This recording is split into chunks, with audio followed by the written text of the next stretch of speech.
Hi, everybody. It's Michelle Hill, your legacy builder at Winning Proof, and I am here for another episode of Winning Proof Unscripted.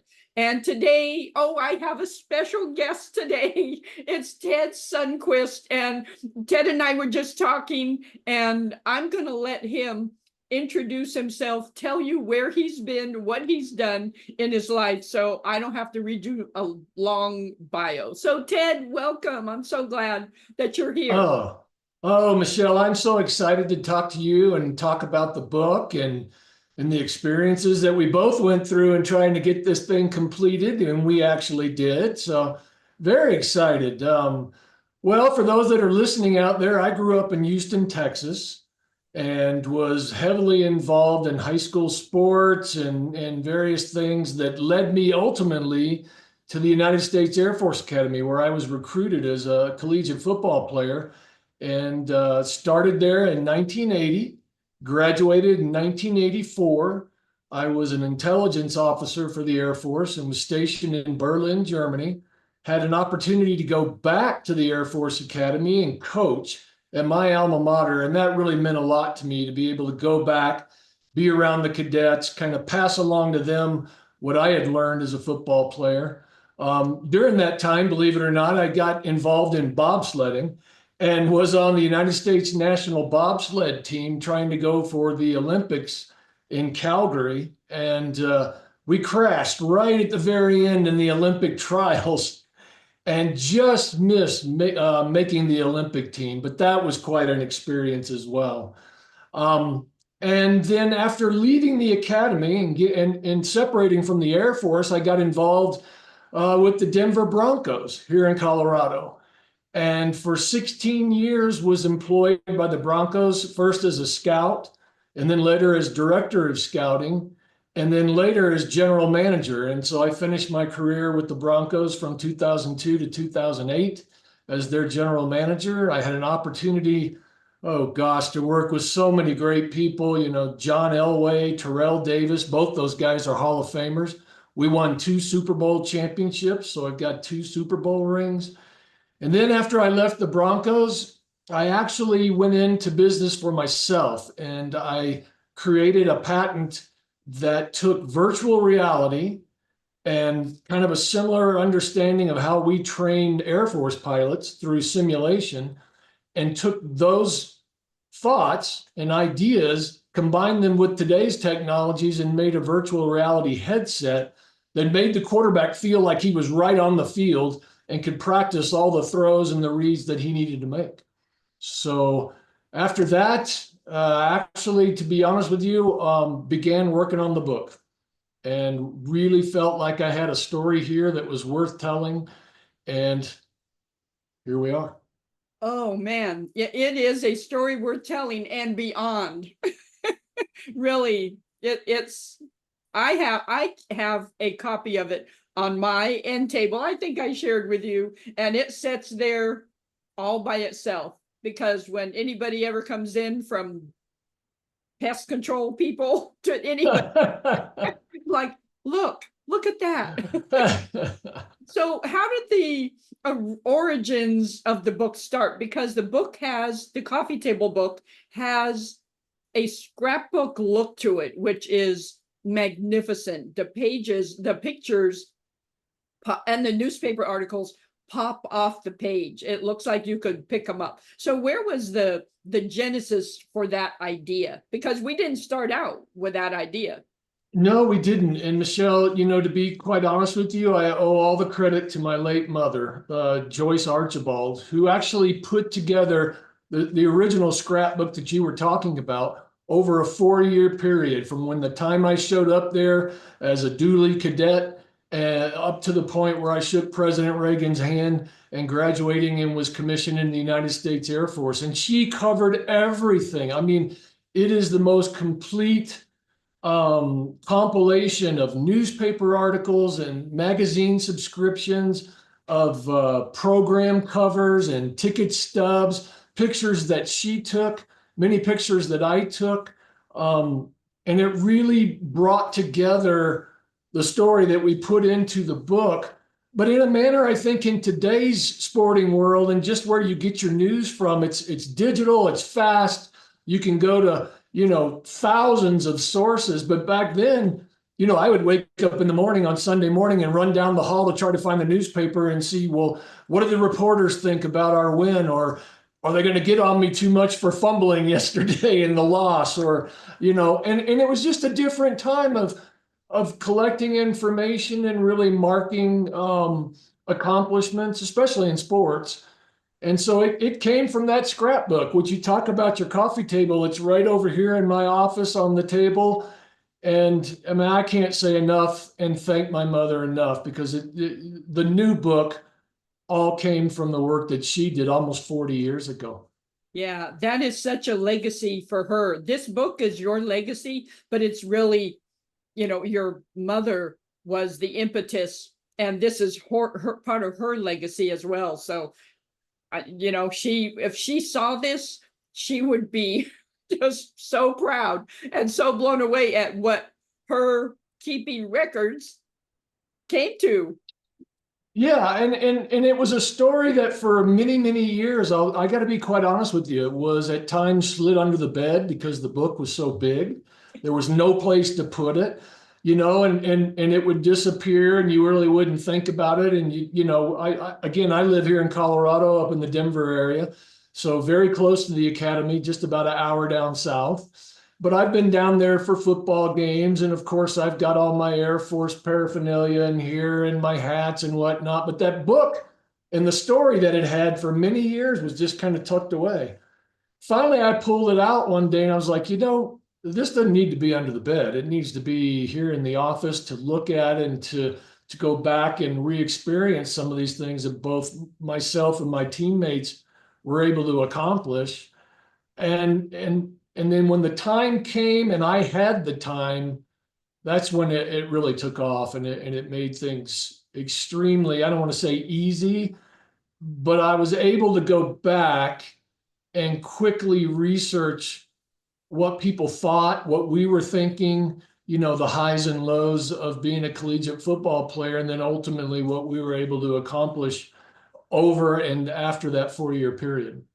Yeah, for sure. And what I am kind of thinking about as you're saying that is, and this is kind of a yes and no answer, but please expound on it, is that all your experience, your Boy Scout, Eagle Scout, Air Force, NFL, GM, did all that play into the success that you have realized with this coffee table book? I mean, did they all were they all steps to this place? Yeah, I think so, Michelle, to be quite honest with you, because each learning experience that you have, as as we all know, starting out as a teenager and into your, young adulthood, and then as an adult and trying to find what is my career path going to be. And it's funny, it's like a big old puzzle on your kitchen table, and you're looking for, well, where's the next piece? And okay, well, that fits. And I see how that looks right there, and I'm trying to get over here. So where's the next piece? And that's exactly, probably the best analogy that I can use with how all this fit together. Certainly, goal-oriented early on in life, taught, that in order to have success, there are certain steps that you have to take. You have to be willing to accept defeats and not being successful and learn from those things. And certainly I did that as a football player at the Air Force Academy. I learned those things as a football player in high school. Academics was a big part of who I was growing up as well. And, around our house, you were expected to make A's. And if I got a B, I was like, oh my gosh, I've failed. So what do I do next to get back to that A, And there were a lot of people and a lot of opportunities and a lot of experiences that all came together and ultimately allowed me to tell this story. But without them, and again, a big part of what I'm trying to tell here is that anything worth accomplishing, I think, is worth accomplishing with others in a teamwork aspect. I love team sports. I I love working with others, whether it was building the simulator that I was talking about, or even writing this book. We had a big team that we put together, and it started with you and helping me find the right people. Yeah. And that's what I think, kind of in the end brought me to where I'm at and why we were successful, even though we had to overcome a few things on the way to getting there. Oh, yes, we did. And I want to talk about that, what you had to, but I want to kind of start with, we started with a couple of ghostwriters. Yeah. And, just those did not capture, even though the second one was really good and had a good understanding of football, just it wasn't capturing your voice fully and wholly. And there's nothing against a ghostwriter. It just was you finally, after working with her, determined, yeah, you know what? This is my story and I need to be the one to tell it. Well, and in all fairness to the ghostwriters and our effort to go in that direction, I had written a previous book, and it was centered on leadership and some of my thoughts with regards to putting together good teams and various things. And I used a ghostwriter in that effort. I'd never written a book before. And not only do the words in the page help, I mean, obviously they're taking your ideas and putting them down, but the process, the timing, staying on track and moving forward and making sure that you don't start something and then 6 years later you're finishing the book, but that you've got a process that gets you to the end. So when I decided to do this book, it just made sense to me. My experience was using a ghostwriter to fall back there. But unlike that first book, which was more or less, principles that, you just checked off, okay, 1, 2, 3, 4. This truly was a personal story. And how I fit into this idea of Air Force football and the things that we experienced. And so, again, I think in fairness to the story, in fairness to my teammates and coaches, and in fairness to those that were trying to help us from a ghostwriter standpoint, it just made more sense to bring it back to me. And then the funny thing is that I was trying to put together my own words. It felt so right, Yeah, to just take the words from the sports writers and the people that were following us back then, and felt the highs and lows and the emotion of the things that we accomplished and some of the losses that we had that were just gut wrenching, to use their words on the written page and to turn this into a scrapbook similar to what my mother had done. And my job was just to stitch it all together. My job was to kind of give my personal perspective, fully knowing that my classmates and teammates may have a different outlook on what happened, or their own personal feelings on what happened. But at the same time, leaving that story open for that interpretation. In fact, at the very end of the book, I leave 3 pages for notes, that if anyone reads through this and goes, God, I remember that. I watched that game on television, they could write it down. Or if it's a teammate and he says, well, yeah, Ted thought it was the second quarter, but really it was what we did in the first quarter, and they write it down. Yeah, it just kind of lent itself to that way. And it was a natural progression. And I think the biggest thing is you've got to be open-minded and willing to make the change as you're going along, and not be afraid of, oh, we've already gone too far, we've done this or that. Yeah. In some cases, yeah, you may spend a little bit of money that you look back on and go, well, that was a learning process. And you may, burn some time in the overall process that puts you behind. yeah, But if you really focus on what you're trying to accomplish, eventually you'll get there. exactly. And for I would say a complicated book. This wasn't just a 100-page, this is what I learned and this is what I did book. This is a comprehensive history, how the 84 Bolt brothers transformed Air Force football. It spans a span, it's a span of time.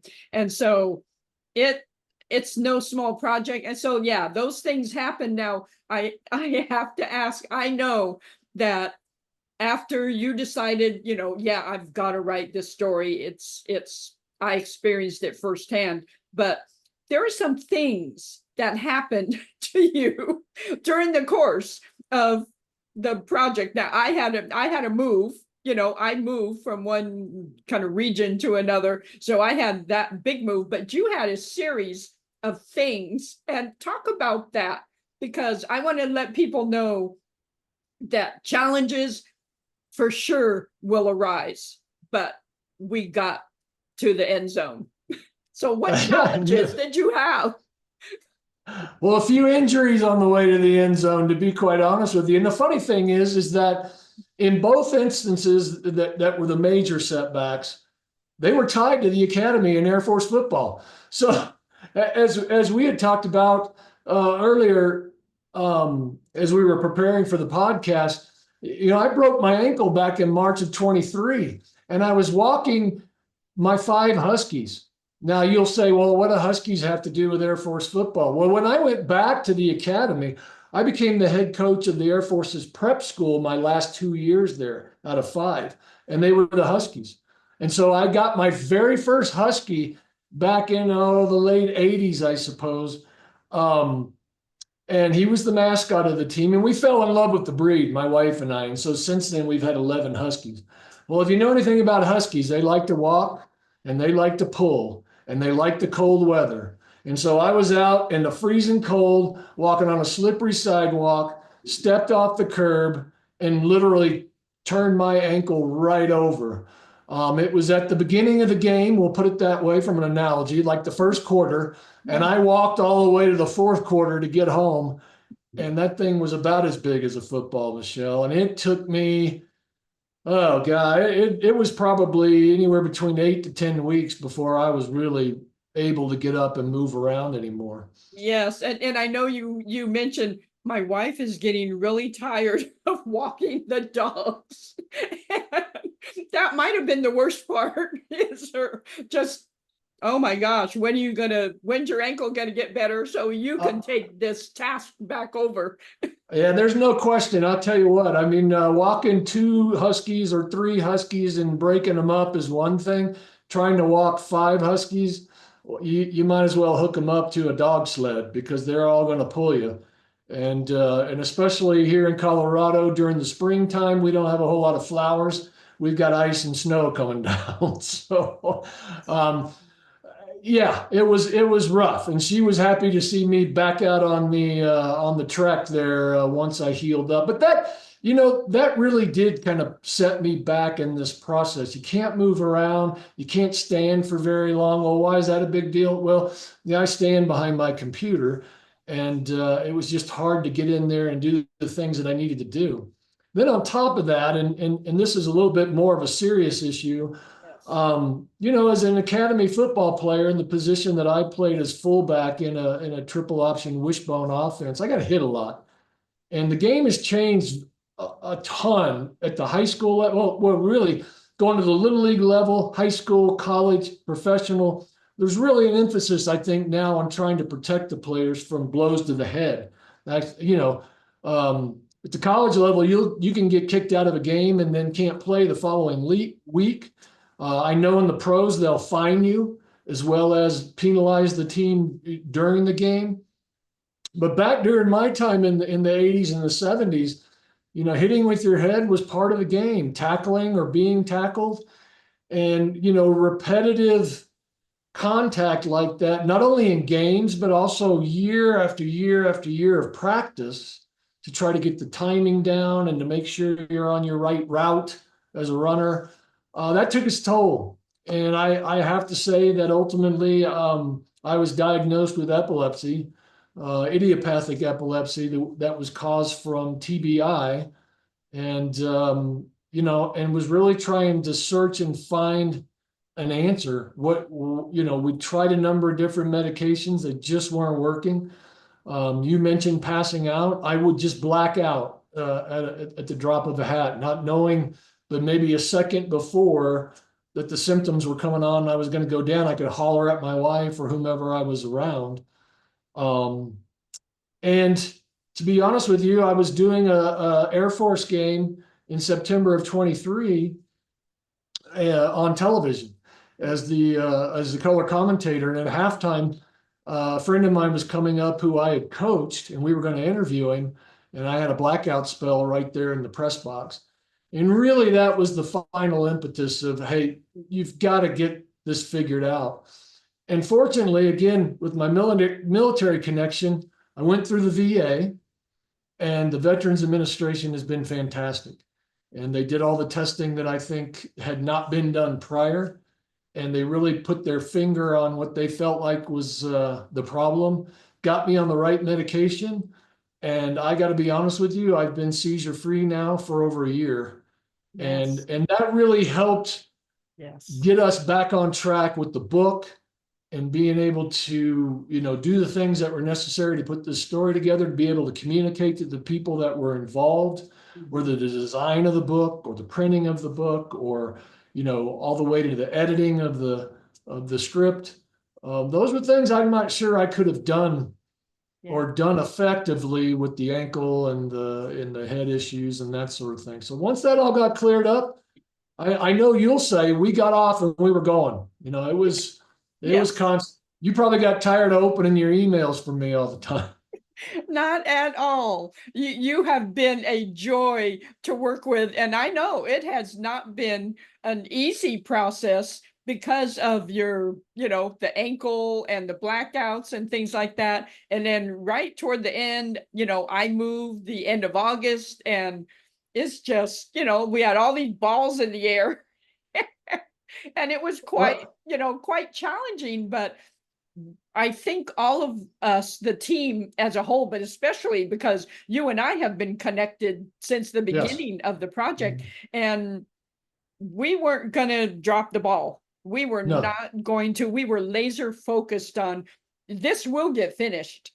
It's when we might have, that's a variable. That was a variable along the way, but we will get this finished. And, what do you have to say for like people that all these obstacles are trying to accomplish something, and tons of obstacles are just coming into their way, whether it's health issues or whatever it is, financial issues or family issues, whatever. What would you tell people that just want to quit? I'm done. I'm tired.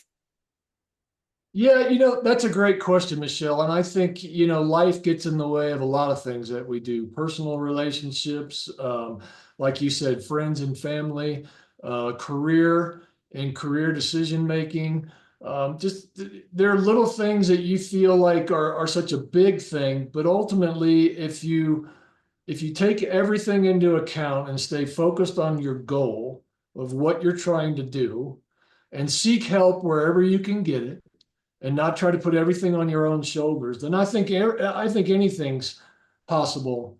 And again, going back to one of your earlier questions, the thing that I learned from athletics, from a military career, and just growing up in Texas and the way I was raised, was you can't do it all by yourself. You've got to lean on others. And when I say lean, I mean, eventually you got to do some work yourself, but you've got to be willing to seek out advice and help when and where necessary. And then make sure that you pick people that that you can work with.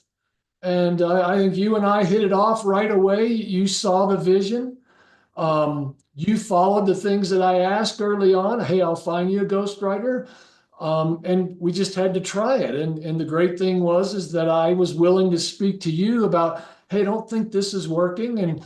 And I'll tell the folks out there, you'd come right back and say, all right, let's try another one. Let's find someone else. Yes. It won't hurt her feelings or his feelings if you go in another direction. And, if you're willing to seek that out, then good things are going to happen, and you're going to complete. If you're trying to do what I did, which is write a story, that story is going to come out the way you want it to. But you just got to be patient, and you got to realize that some things are going to get in the way. You might go for it on fourth down and not make it. And so as an offense, you don't feel real good, but now your defense has got to come in and stop them, right? So that's Yeah. kind of the way I looked at it, and I think that's the way others need to look at it. But if you're compelled and you're focused and you really want to get something done, you can with the help of others. Yeah, absolutely. And what do you think of, I've heard the people talk about, well, if you quit, it wasn't really that important in the first place. Is that true based on your experience? You could have quit many times during this experience, during this journey. I could have maybe said, I mean, I'm pretty, I was fully committed, but I could have said, I'm moving. I don't have time to devote to Yeah. this. But we both stayed with it until the end. What do you say to people that like, oh, I don't want to, but it's like, okay, well, it wasn't that important anyway. Is that true? No, and I think that most of our audience and the folks that even might be looking to read my book and or, I want to pick the phone up and call Michelle at Winning Proof and talk about, my story. They have that athletic background or they've been challenged before through some sort, whether it's competition or through business, which there's, competition there as well and trying to get a business up and going. And I've done that. And there are many things that cross over that you can draw upon, whether it's business pulling from sports or sports pulling from business. And I think those people inherently understand that there are going to be challenges and setbacks. And if you can fall back upon your experiences, either as an athlete or a business person or whatever else, really drives you to tell your story, I think you'll find experiences and examples that you can quickly pull to your current situation where you're like, this isn't worth it. Well, listen, you may not think it's worth it, but somebody looking at your book or reading your story or reliving that with you or trying to find, well, what do I do next?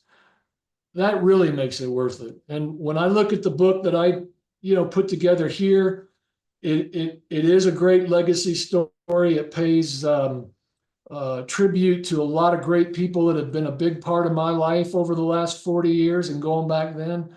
And we talked about my mother, and the love that she put into it.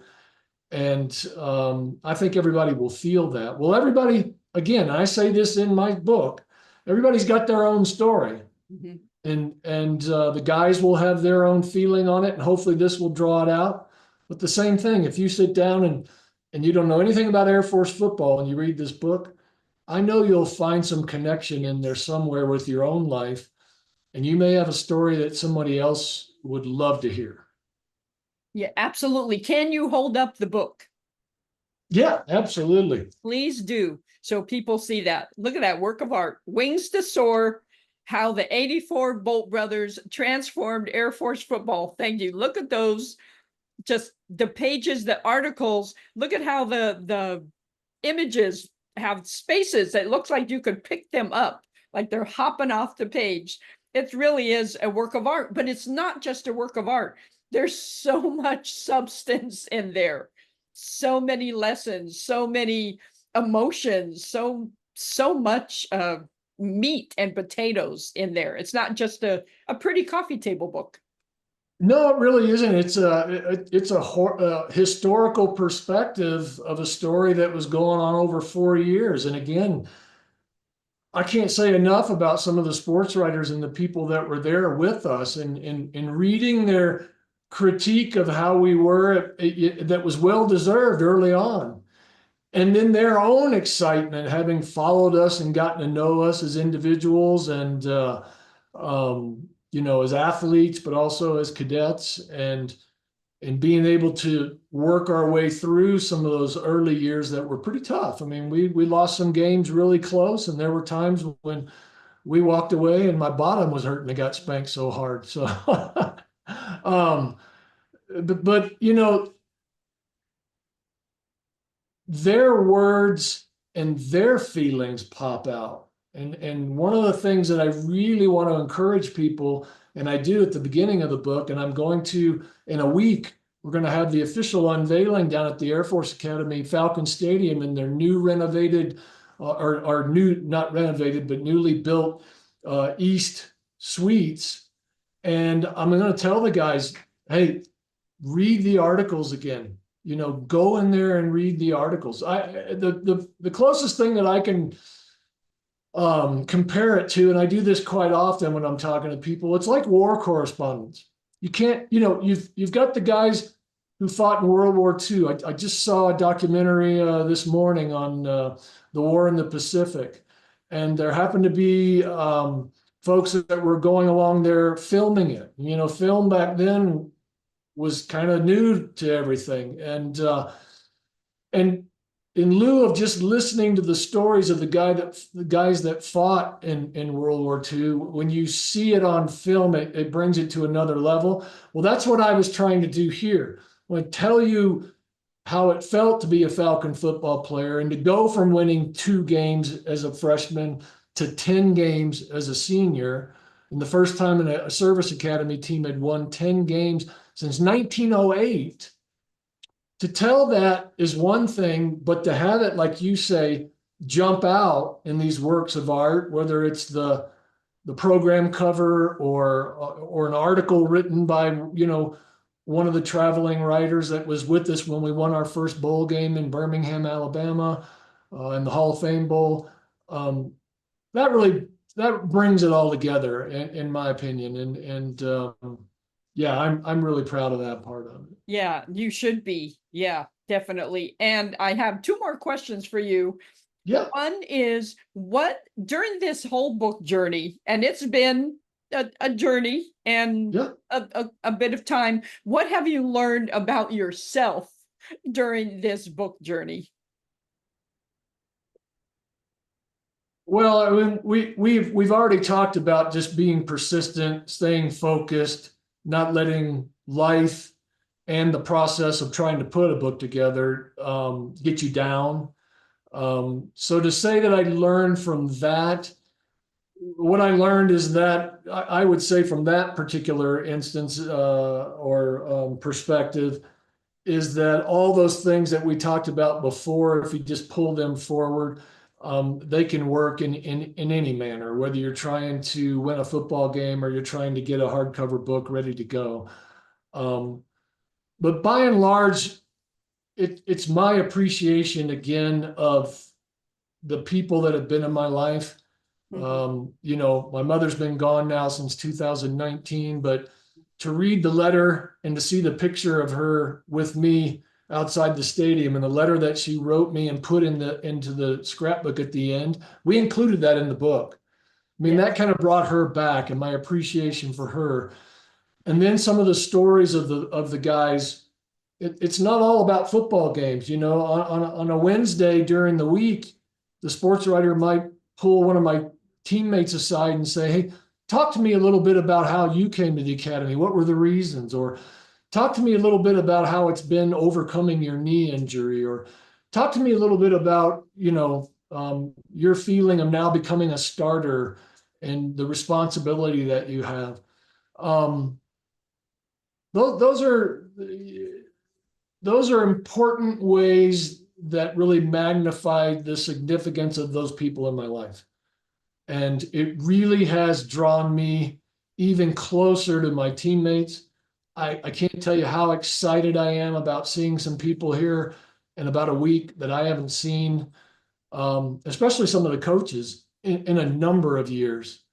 And so this process really, from a learning perspective, I would say has just re-emphasized the importance of the people in your life and your ability to recognize them and let them know, especially, I'm 62 now, and you get to a point in life where that's what means the most.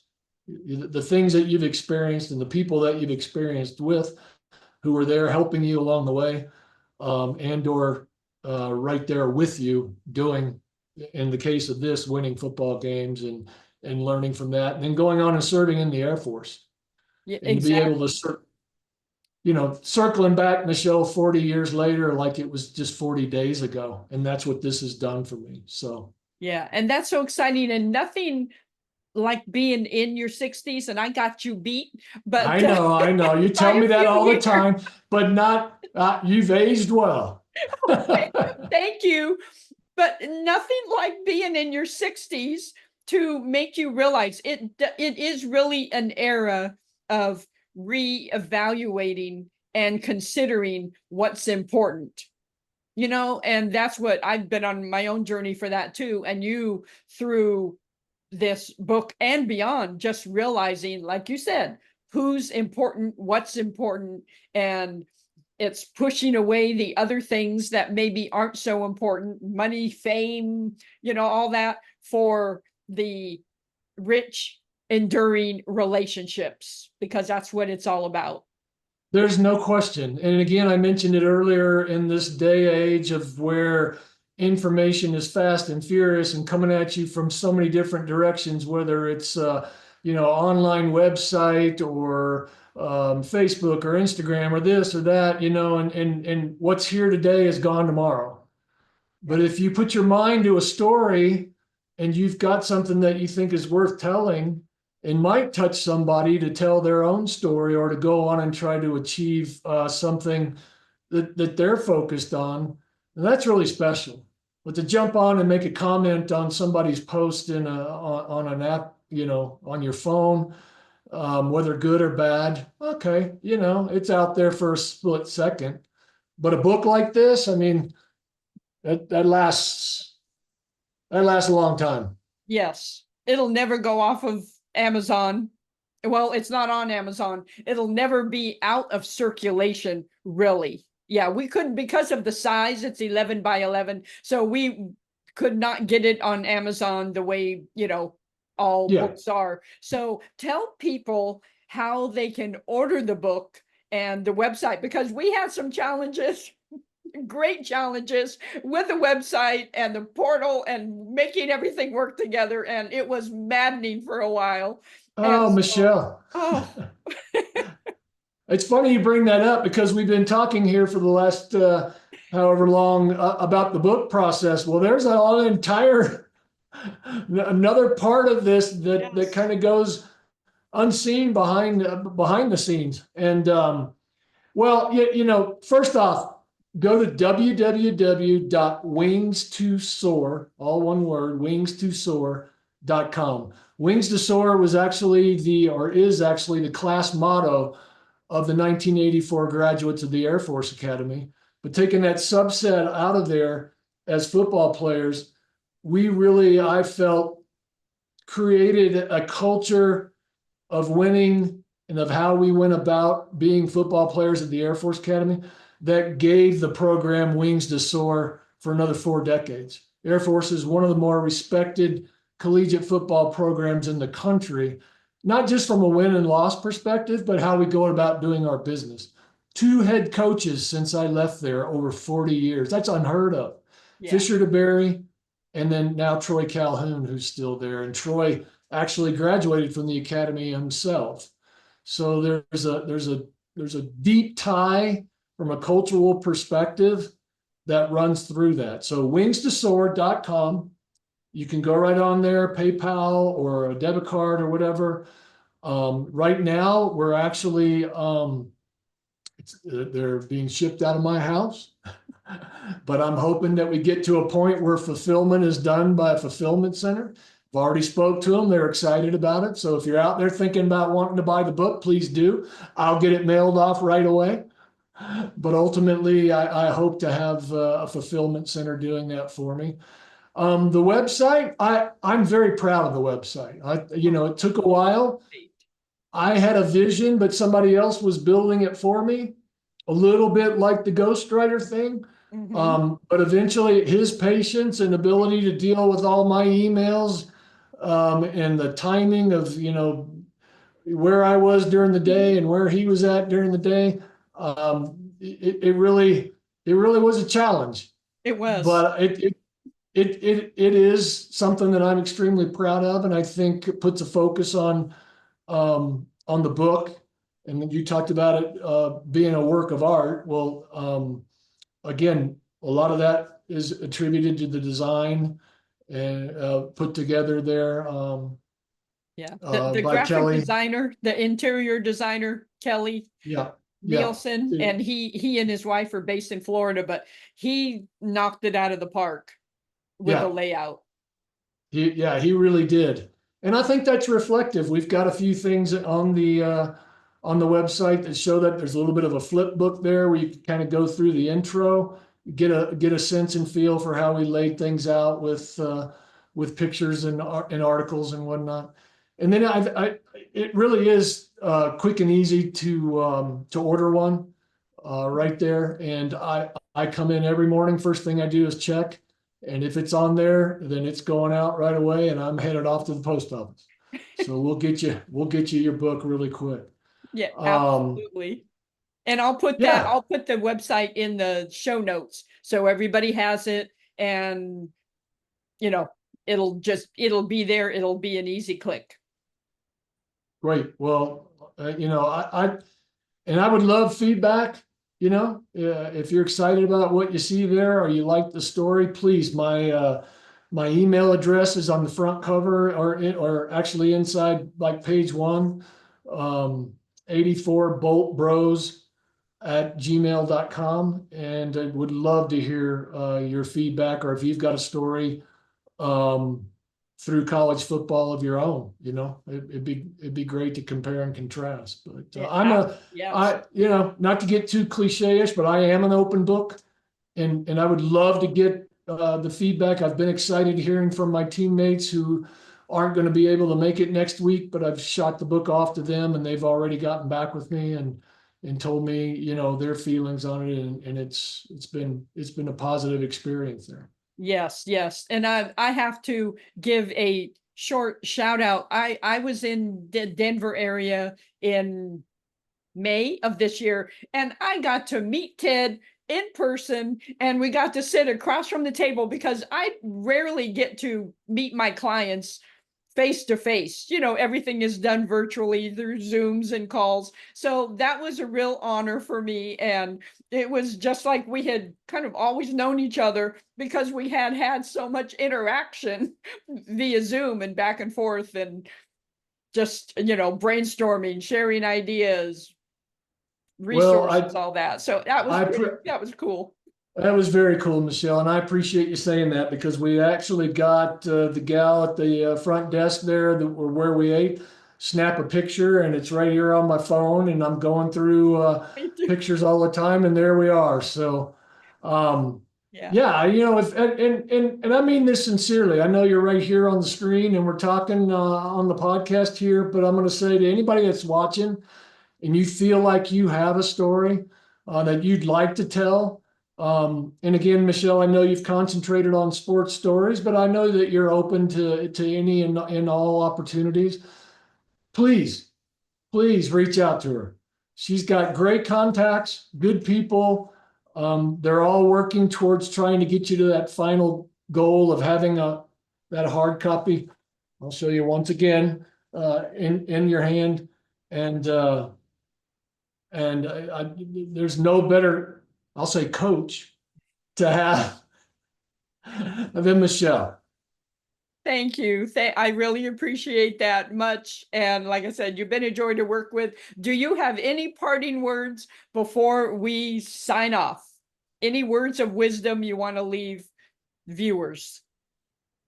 Yeah, once again, I would say that in the case of this particular book, it's all about people. And if you focus on the people and you have a mutual goal, and you dedicate yourself and you're responsible for your own things with regards to the teamwork and where you fit, good things are going to happen. Yes. And I think we've touched on that a number of times here. And I would just say, stay focused. Yeah, amazing things happen when you stay focused. Absolutely. Yeah. So thank you, Ted. I just so appreciate you being a guest. I don't feel like you're a guest. I feel like you're family. But thank you So, for being here and sharing your nuggets of wisdom and your book journey and all the things related to it with us today. well, you got it, big sis. That's right. Don't forget it. I'm your All big. right. Well, thank you, everybody. I appreciate you being here, for listening, for watching. And until next time, thank you for watching another episode of Winning Proof Unscripted.